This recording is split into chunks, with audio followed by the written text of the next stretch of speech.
maturité et faire des enfants. Tu dois capter la vision de ta famille. Et tu dois aussi avoir une femme capable de prendre cette vision, de travailler la vision afin que la vision soit visible. Est-ce qu'on peut avancer? Voilà pourquoi dans un foyer, ma prière est que les célibataires reçoivent ça.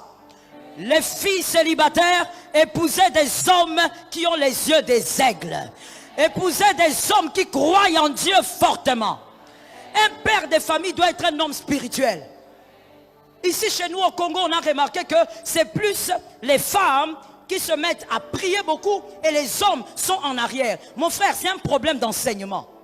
Un père de famille doit être celui qui jeûne dans la maison. Doit être celui qui se réveille la nuit, commence à parler en langue. Un père de famille doit capter les informations spirituelles sur sa famille. Ça tombe sur quelqu'un qui est quelque part. Un père de famille n'est pas celui qui mange seulement les gros morceaux de poulet.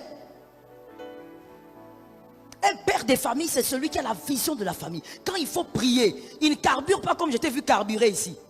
Il carbure en prière parce qu'il est spirituel, il est connecté aux choses de Dieu. Ça tombe sur toi. Un père de famille n'est pas celui qui est là, assis, en train d'attendre et de dire à sa femme, va prier pour moi, intercède pour moi. Un père de famille doit avoir la vision. Lorsque le ciel s'ouvre, il doit voir. Je parle. Je parle. Est-ce que je peux? Jean-Baptiste, quand il est né, ou quand il a été conçu, on vient d'abord chez son père, n'est-ce pas? On parle à son père qui s'appelait qui? On parle à Zacharie. On dit à Zacharie, voici la vision, voici ce qui doit arriver. C'est Zacharie qui a entendu. Avant sa femme, c'est lui qui a reçu. Mais à un moment donné, on ferme à Zacharie la bouche. Parce qu'il n'a pas cru. Mais la femme reste avec la bouche alors qu'elle n'a pas entendu en premier. C'est-à-dire que Zacharie, même si tu as la bouche fermée, ce n'est pas un problème. Ce n'est pas toi qui travailles la vision. Toi, tu as entendu. Mais celle qui doit travailler la vision, la bouche doit rester ouverte. Parce qu'elle doit parler, travailler, prophétiser. Tu ne peux pas être un père de famille, mais toi, tu es père de famille, les oreilles sont bouchées. Tu n'entends rien. Tu dis à ta femme, va prier pour nous. Dieu entend les femmes. Qui t'a dit des choses comme ça? Des choses fabriquées, made in Congo. Qui t'a dit ça?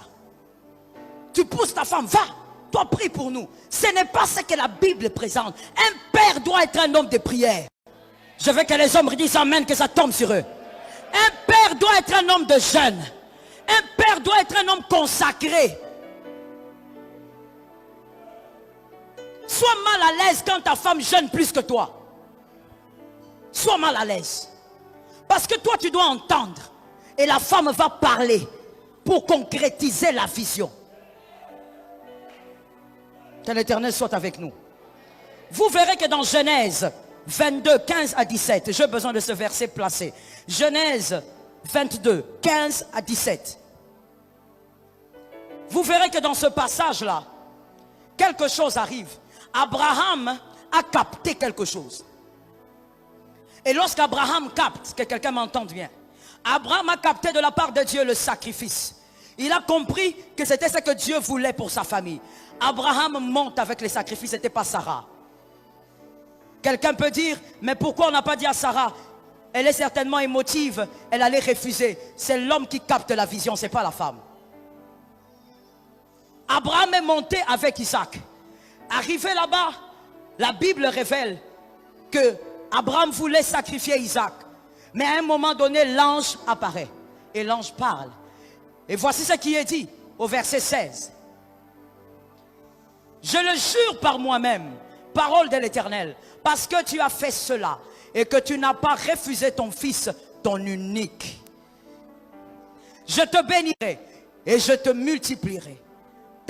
Je multiplierai ta postérité comme les étoiles du ciel et comme le sable qui est sur le bord de la mer. Et ta postérité possédera la porte de...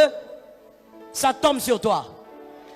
Tu vois, bien aimé, que là, celui qui a reçu la vision est monté avec l'enfant. Il a voulu sacrifier, Dieu est venu. Dieu est en train de bénir. Or, Abraham avait déjà la bénédiction de Genèse 12. Est-ce que vous vous rappelez? De Genèse 12, 2, Abraham avait déjà la bénédiction. Dieu lui avait déjà dit, si tu sors, je te bénirai, je ferai, je ferai. Mais Dieu vient encore parler pourquoi. Lorsque le visionnaire d'une famille capte la vision et qu'il est capable de bien la capter, la mère a été capable de manifester cette vision aux yeux de tout le monde.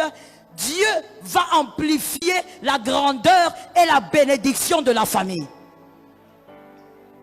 Un père qui est incapable de capter la vision est en train de freiner la bénédiction d'une famille. Est-ce que quelqu'un m'entend?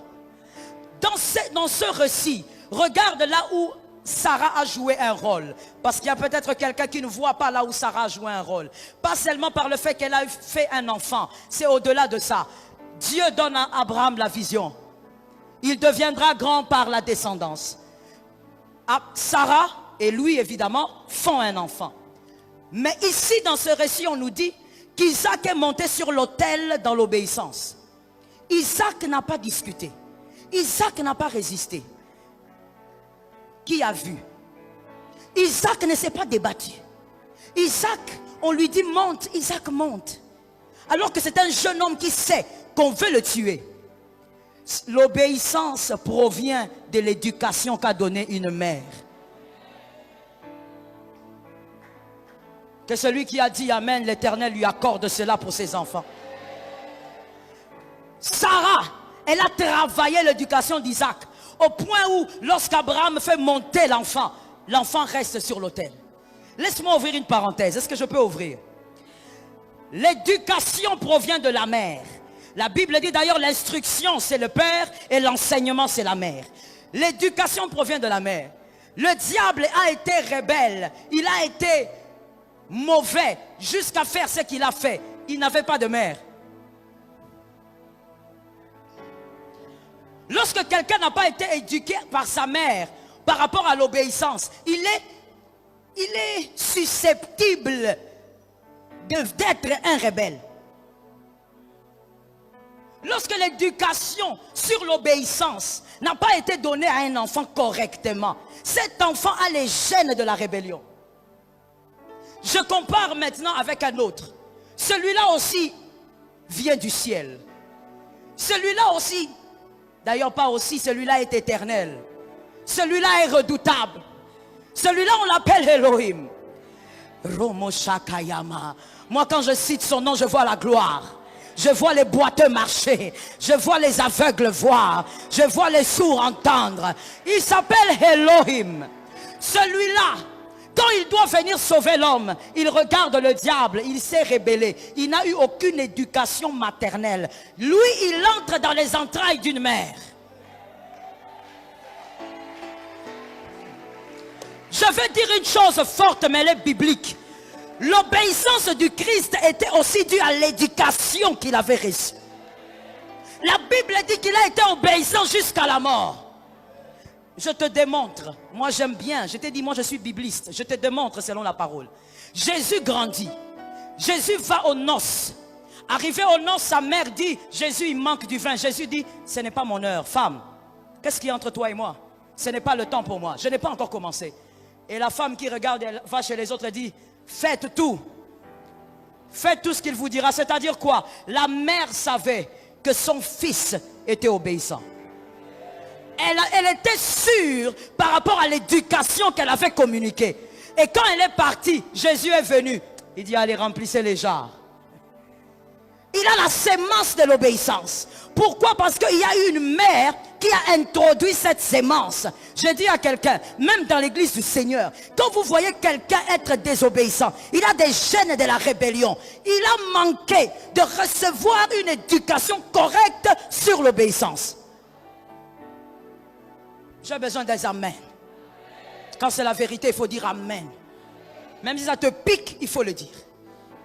Quand quelqu'un a les gènes de la rébellion, il a raté l'obéissance, l'éducation de l'obéissance. Celui qui a appris à être obéissant, sa mère l'a communiqué cette éducation. Il sera capable d'obéir à Dieu facilement. D'abord à Dieu, il sera capable d'obéir facilement. Il ne va pas souffrir. Et évidemment, il sera capable d'obéir aussi aux hommes, aux autorités, aux responsables. Il n'aura aucun problème. Mais quand vous voyez quelqu'un en train de passer à la télé, commencer à insulter, il insulte tout le monde, sauf personne, sans tenir compte que ces personnes ont des familles, vous devez comprendre qu'il a raté l'éducation liée à l'obéissance. Lorsque vous voyez quelqu'un à l'église, il a toujours un problème. Tout ce qu'on lui dit, c'est toujours un problème. Il n'est jamais d'accord avec rien. Il est toujours en train de résister. Le problème, ce n'est pas aujourd'hui. Le problème, c'est la genèse. La manière dont on l'a éduqué.